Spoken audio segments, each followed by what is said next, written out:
Hey everybody, it's me, Laura, and today on the Eggcentric Egg Lady, we're going to go ahead and create the paper version of the Derwent Inktense pencils with our flax flowers. Now, I did this mainly, in my Prismacolor beforehand, but I decided to veer off just a little bit and dip into the pencils I really love. And oh my gosh, I love Derwent Inktense. Yes. I can't help myself. I love these pencils. Anyways, right here, I'm just taking my fuchsia and I'm taking my sun yellow and I'm filling in on all of my flax flowers. Now, originally I had done these in blue, and if you look them up online, blue flax flowers are blue. So I decided to just, veer off the path a little bit and try something a little different. So in coloring with these particular pencils, and I want to say they do have a soft core. They're similar to Prismacolor, but not exactly. Prismacolor is actually to me, it's one of the softest out there when it comes to pencil cores. But Inktense is also fairly soft. The thing is with Inktense though, and this is why I love them so much, is when we do go about and add in the water. I just love how the pigment flows on these. And I'm not using, I'm getting really intense, get it? Inktense. Okay, that's bad.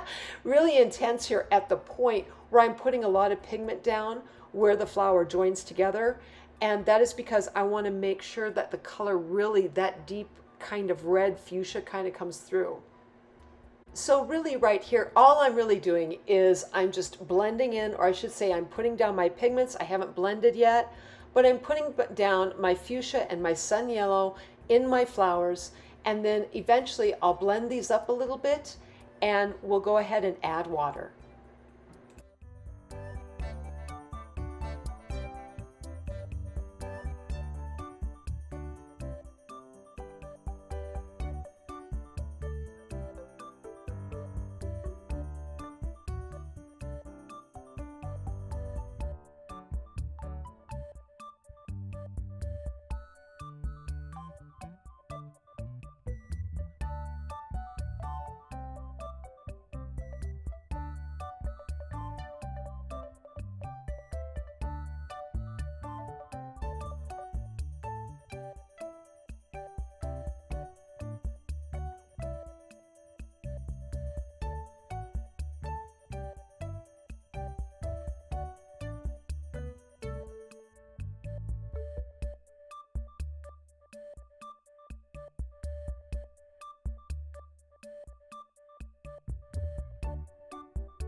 Okay, so I'm bringing in one of my brushes and I'm just going to go ahead and start adding water into my pigment here down on my page. And I really recognize the fact that I did not use a blender on this. So I did not blend up my colors naturally and normally.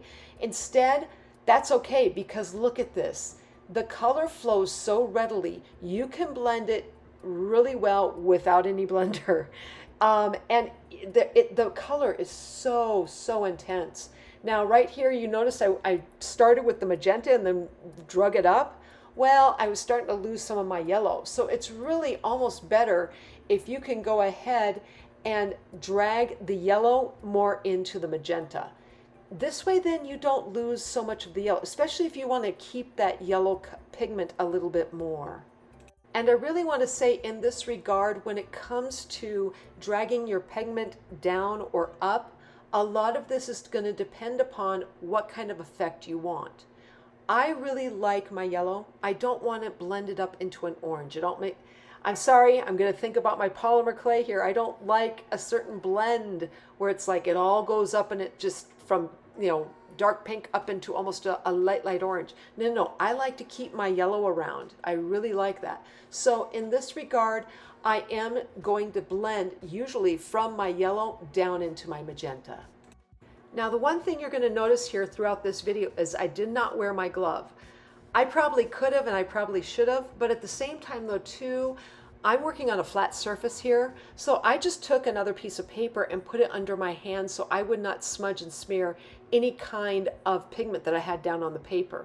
This helped tremendously. So if you don't really want to wear that glove, that's fine. It's usually meant for the egg itself.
All right, so right here I'm bringing in my greens, my leaf green and my apple green.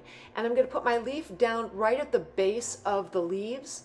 And then I'm going to use my apple green as my lighter pigment on top of that leaf green. And then we'll go ahead and again, I'll just add my water and blend up these two colors.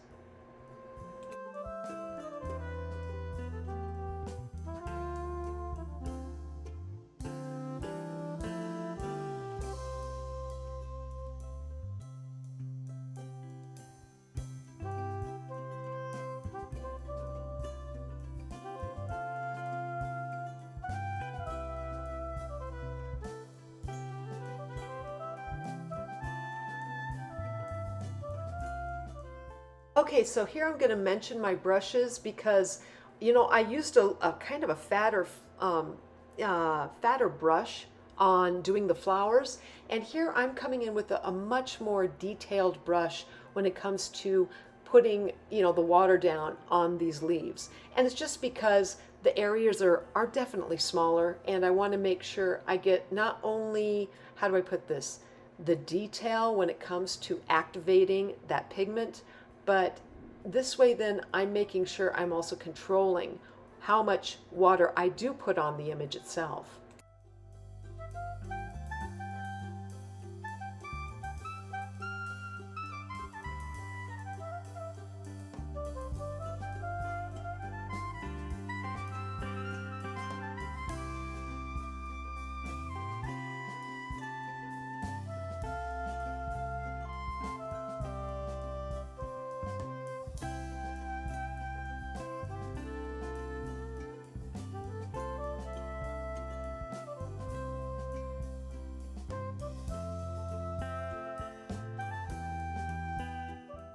Okay, now we're going to work on the background or on the oval part.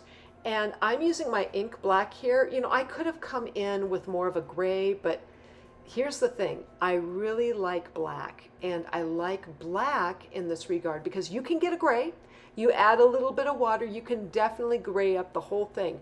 But the nice thing about having that ink black as well is you can create a really nice dynamic on the very edges of that oval. And you're going to see this later on.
Okay, so right here we're going to go ahead and start working on our ribbon now, and this is my sea blue in my Derwent Inktense, and I'm going right from the points of where the ribbon drops off, and I'm going to put down really intense pigment right in those points. And then when I go in with my water, I'm going to drag out some of that pigment more into the bigger, wider area of the ribbon.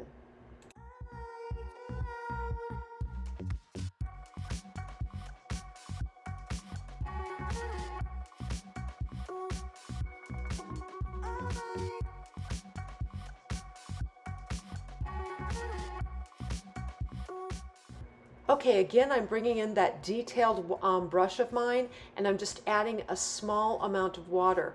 I really like being able to control the water with the Derwent Inktense, and part of that is because the colors are so vivid, so fascinating when you almost go in with a more dry brush than a really wet one.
Okay, so I did this a little backwards.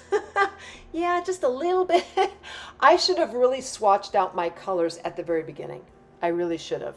I really should have picked them out and decided, okay, this is what I really wanted to use. But I had, I had it in my mind, I really like these colors anyway, so this is why I didn't swatch it out until now. So really, I would suggest going in and picking out the colors you really want to try. I mean, you may not want to do this particular design in, in the ones I've picked out. Maybe you like oranges better, or maybe you like some other color. Try those out, and in doing so, swatch them out. And what I mean by swatching, I mean not just putting the water, putting your pigment down, adding the water, but also maybe do a blend. And what I mean is, like with the pigment of the fuchsia and the yellow here, do a blend of that and see what you get. You may or may not like that.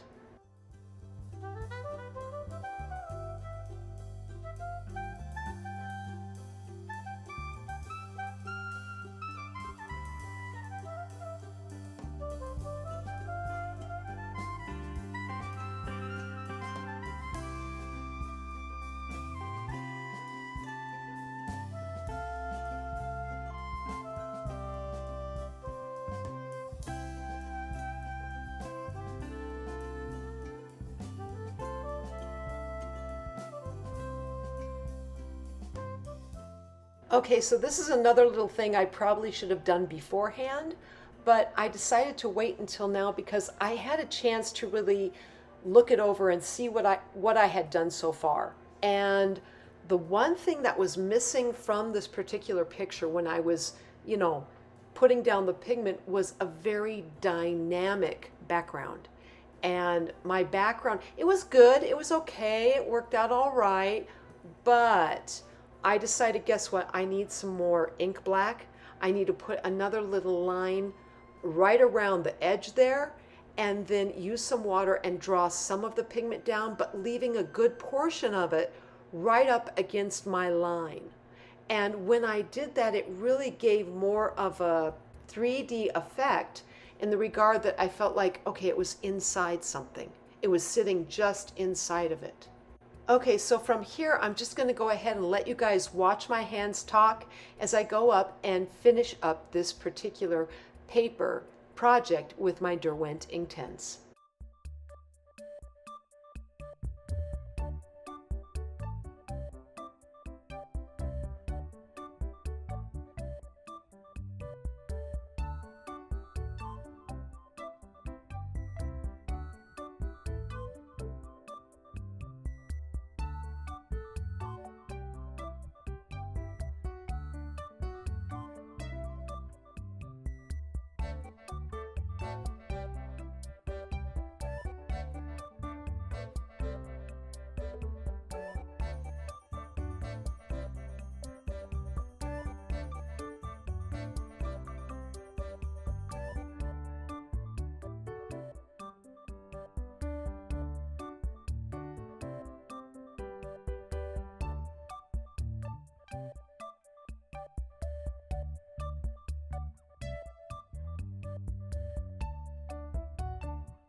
All right, so this is the end result of my Derwent Inktense paper project. Please use this for study and reference. And if you like this video, please like, subscribe, and leave me a comment. I'm always wondering what you're thinking. Otherwise, I am sending out my biggest hugs to each of you, and I hope you have a fantastic day.